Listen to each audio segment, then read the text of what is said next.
இனிய நண்பர்களே, அன்பான வணக்கங்கள். வாழ்க்கையை சந்தோஷமாகவும் இன்பமாகவும் கழிக்க வேண்டும் என்றால் வேண்டிய பணம் மற்றும் பொருள் வசதி இருந்தால்தான் அது சாத்தியம் என்று பல பேர் நாம நம்புகிறோம்.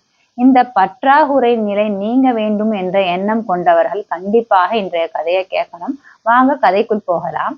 மிகவும் வசதியான ஒரு நபர், பேர் ராஜன், தன் மனைவி மற்றும் மகனுடன் வசித்து வந்தாராம். அவருடைய மகன் பேர் பார்த்தோம்னா ஷியாம். ராஜனும் அவருடைய மனைவியும் எப்பொழுதுமே வியாபாரம் வேலைன்னு பிஸியாகவே இருப்பாங்களாம். அதனால அவங்களுக்கு ஒரே மகன் இருந்தாலும் அவங்க கூட வேண்டிய நேரத்தை அவங்களால செலவழிக்க முடியலையாம். ஆனா அவங்க என்ன பண்ணாங்களாம், அவங்களால எவ்வளவு முடியுமோ உலகத்துல இருக்கிற அத்தனை விளையாட்டு பொருள்களையும் ஷியாமுக்கு வாங்கி கொடுத்துருந்தாங்களாம். இருந்தாலும் ஷியாமை பார்த்தோம்னா எப்பவுமே சோகமாவே இருப்பானா.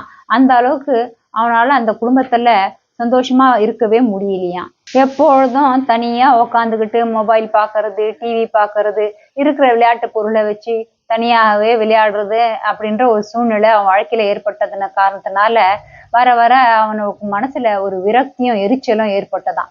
இந்த காரணத்தினால தேவையில்லாமலே அவன் கோவப்பட ஆரம்பிச்சானாம், பிடிவாதம் பிடிக்க ஆரம்பிச்சானாம். இப்படி கொஞ்சம் கொஞ்சமா அவனுடைய குணங்கள்லாம் மாற ஆரம்பிச்சுதான். இதெல்லாம் கவனித்து கொண்டு வந்த அவங்களுடைய அப்பா ராஜன் ஒரு நாள் ஷியாமை பார்த்து சொன்னாராம், ஷியாம், நம்ம ஃபார்ம் ஹவுஸ்க்கு போயிட்டு வரலாமா, நீ என் கூட வரையா அப்படின்னு கேட்டாராம். அதை கேட்ட உடனே ஷியாமும் ஒத்துக்கிட்டானா.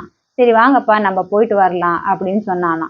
ஷியாமை கூட்டிட்டு ராஜன் அவங்களுடைய ஃபார்ம் ஹவுஸ்க்கு கிளம்பினாராம். வழியில போகும்போது ஷியாமை பார்த்து ராஜன் சொன்னாராம், ஷியாம், உனக்கு ஒரு விஷயம் தெரியுமா, நீ எவ்வளோ ஒரு பாக்கியசாலின்னு, இல்லைன்னா நீ இவ்வளோ ஒரு வசதியான குடும்பத்துல பிறந்திருக்க முடியுமா, கொஞ்சம் யோசனை பண்ணிப்பாரு.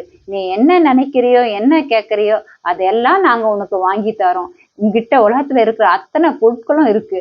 ஆனாலும் உன்னால ஏன் தான் சந்தோஷமா இருக்க முடியலன்னு எங்களுக்கு புரியல அப்படின்னு ஷியாமோட அப்பா ஷியாமை பார்த்து சொன்னாராம். பேசிக்கிட்டே அவங்க ஃபார்ம் ஹவுஸ்க்கு போய் சேர்ந்தாங்களாம். ஃபார்ம் ஹவுஸ்க்கு சேர்ந்த பிறகு ஷியாமோடைய அப்பா ஷியாம் கிட்ட சொன்னாராம், நீ இங்க கொஞ்ச நேரம் இந்த ஃபார்ம் ஹவுஸ்ல வேலை பார்க்குறவங்களோட குடும்பத்தை, அவங்க வாழ்கிற வாழ்க்கை, அவங்க பிள்ளைகள்லாம் எப்படி வாழறாங்க, இதெல்லாம் கொஞ்சம் கவனமா பாரு. அதுக்கப்புறம் இவங்க குடும்பத்துல இருக்கிற வித்தியாசத்தையும் நம்ம குடும்பத்துல இருக்கிற வித்தியாசத்தையும் உன்னால கண்டிப்பா புரிஞ்சுக்க முடியும். அவங்க வாழ்க்கை என்ன, நம்ம வாழ்க்கை என்ன, அவங்க எப்படி வாழறாங்க, இதெல்லாம் நீ தெரிஞ்சுக்கிட்டினா கண்டிப்பா உனக்கு கிடைச்சிருக்க இந்த அற்புதமான வாழ்க்கைய பத்தின அருமை உனக்கு புரியும் அப்படின்னு சொன்னாராம். அப்படி சொல்லிட்டு ஷியாமை கூட்டிட்டு அந்த ஃபார்ம் ஹவுஸ்ல வாழற, அதாவது அந்த ஃபார்ம் ஹவுஸ்ல வேலை பார்க்குறவங்க வீட்டுக்கு கொஞ்சம் தூரத்திலேயே நின்றுட்டாங்களாம். கிட்டத்தட்ட ஒரு மணி நேரம் வரைக்கும் ராஜன் தன்னுடைய மகன் ஷியாமுடன் அங்கேயே நின்று கொண்டு இருந்தாராம். ஷியாமும் அங்க வாழ்கிற வாழ்க்கை, அங்க இருக்கிற மக்கள், அவங்களுடைய பிள்ளைகள் எல்லாத்தையும் ரொம்ப கவனமா உன்னிப்பா பார்த்துக்கிட்டே இருந்தானா. ஒரு மணி நேரம் முடிஞ்ச பிறகு ஷியாமுடைய அப்பா ராஜன் ஷியாமை கூட்டிக்கிட்டு வாப்பா நம்ம வீட்டுக்கு கிளம்பி போகலாம் அப்படின்னு கூப்பிட்டாராம். ஷியாமும் அவங்க அப்பா கூட கிளம்பி போனானா.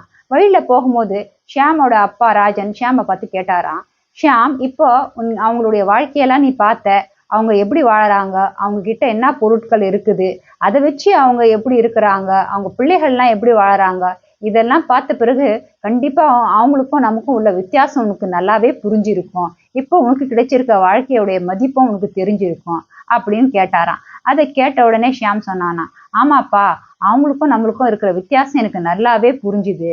நான் சொல்றேன், நீங்க ஒன்னொன்னா கேளுங்களேன் அப்படின்னு சொன்னாராம். கண்டிப்பா நீ சொல்லுப்பா, அதை தான் நான் கேட்கணும்னு தயாரா நிக்கிறேன் அப்படின்னு சொன்னாராம். அதை கேட்ட உடனே ஷியாம் பட்டியலிட ஆரம்பிச்சானா. அப்பா, நம்ம கிட்ட ஒரு நாய் இருக்கு, அவங்க கிட்ட பார்த்தோம்னா 3 நாள் நாய்க்கு மேலேயே இருக்கு. சில பூனைகளும் அவங்க வச்சிருக்காங்க. பக்கத்துல ஒரு பெரிய மரம் இருக்கு. அந்த மரத்துக்கு மேல நிறைய விதவிதமான பறவைகள் எல்லாம் கூட இருக்கு. நம்ம வீட்டுக்கு வெளியே சில மின் விளக்குகள் எரிந்து கொண்டே இருக்கும். அவங்க வீட்டு வாசல்ல வந்து உக்காந்தாலே போதும், ஆகாயத்தை பார்த்தா ஆயிரக்கணக்கான நட்சத்திரமும் அதுல அழகான நிலவும் தெரியுதுப்பா. அவங்க வீட்டு பிள்ளைகள்லாம் பார்த்தோம்னா அவங்க கிட்ட விளையாடுறதுக்கு நிறைய சாமான்கள் வேணா இல்லாம இருக்கலாம், ஆனா விளையாட நிறைய நண்பர்கள் இருக்காங்க, உறவினர்கள் இருக்காங்க. நாம அன்றாட மொபைல் டிவின்னு பார்த்து நம்ம நேரத்தை செலவழிக்கிறோம். ஆனா அவங்க நண்பர்கள், உறவுக்காரங்கள் இப்படின்னு அவங்க நேரத்தை செலவழிக்கிறாங்கப்பா. நாம உணவை வரவழைத்து சாப்பிடுறோம், அவங்க உணவை உற்பத்தி செய்யறாங்க, அவங்க மற்றவங்களுக்காக வேலை செய்யறாங்க, நம்ம கிட்ட வேலை செய்யறதுக்கு சில ஆட்கள் இருக்கிறாங்க. இப்படி பார்த்தோம்னா மொத்தத்துல நாம தான்ப்பா அவங்களோட ஏழ்மையான நிலைமையில இருக்கிறோம். நாம தான்ப்பா ரொம்ப கஷ்டமான நிலைமையில வாழ்க்கைய வாழறோம். அவங்கள பார்த்தாக்கா எல்லாருமே ரொம்ப சந்தோஷமாவும் ஆரோக்கியமான வாழ்க்கைய வாழறாங்கன்னு தான் நான் நினைக்கிறேன்ப்பா அப்படின்னு ஷியாம் சொன்னானாம். ஷியாம் இப்படி ஒரு பதில சொல்லுவான்னு அவங்க அப்பா கொஞ்சம் கூட எதிர்பார்க்கவே இல்லையா.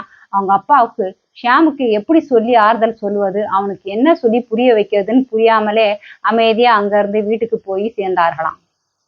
நண்பர்களே, ஷியாம் சொல்வதிலும் உண்மை இருக்கதான் செய்யுது. பல பேர் இப்படிதான் அதிகமான பொருள், பணம், வசதி இருந்தா போதும், சந்தோஷமாவும் இன்பமாவும் வாழ்க்கையை நம்மளால வாழ முடியும்னு நினைக்கிறாங்க. ஆனா ஒன்றை மட்டும் நம்ம மறந்து விடுகிறோம். பொருளா இருக்கட்டும், பணமா இருக்கட்டும், வசதி நமக்கு சௌகரியம், அதாவது கம்ஃபர்ட்டை ஏற்படுத்தி கொடுக்கலாம். கிடைத்திருக்கும் வாழ்க்கையை கொஞ்சம் சௌகரியமா வாழலாம். ஆனா நமக்கு சந்தோஷத்தையும் இன்பத்தையும் கொடுக்கும்ன்றது நம்ம சொல்ல முடியாது. எனவே நமக்கு கிடைத்திருக்க வாழ்க்கையை நாம எந்த கோணத்தில், எந்த பரிமாணத்தில் பார்க்கிறோம் என்பதுதான் முக்கியம். அதாவது நம்ம வாழ்க்கைய வாழறதுக்கு, சந்தோஷமா இருக்கிறதுக்கு நமக்கு தேவை என்னன்னு பார்த்தோம்னா, நல்ல குடும்பம், உறவுகள், அன்பு, கருணை, ஒற்றுமை, எது நம்ம கிட்ட இருக்குதோ அதை வைத்து திருப்தி அடையிற குணம், இது போன்ற குணங்கள் இருந்தாதான் நம்மளால எந்த ஒரு சூழ்நிலையிலையும் நிம்மதியாகவும் சந்தோஷமாவும் வாழ்க்கையை வாழ முடியும். அதுதான் முக்கியமே தவிர நம்ம கிட்ட இது பற்றாக்குறையா இருக்கு, நம்ம வாழ்க்கை ஏழ்மையில இருக்கு அப்படின்னு ஒரு எண்ணத்துல இருந்து நம்ம வெளியே வந்தாலே சரி, நம்ம வாழ்க்கை சந்தோஷமாவும் மகிழ்ச்சியாவும் இருக்கும். மீண்டும் ஒரு நல்ல கதையுடன் உங்களை சந்திக்கிறேன். அது வரைக்கும் மகிழ்ச்சியாக இருங்கள். மற்றவர்களையும் மகிழ்ச்சியுடன் வைத்துக் கொள்ளுங்கள். பிடிச்சிருந்தா லைக், ஷேர் அண்ட் சப்ஸ்கிரைப் பண்ணுங்க. உங்களுடைய கருத்துக்களை மறக்காம ஷேர் பண்ணுங்க. வாழ்க வளமுடன். நன்றி. ஓம் சாந்தி.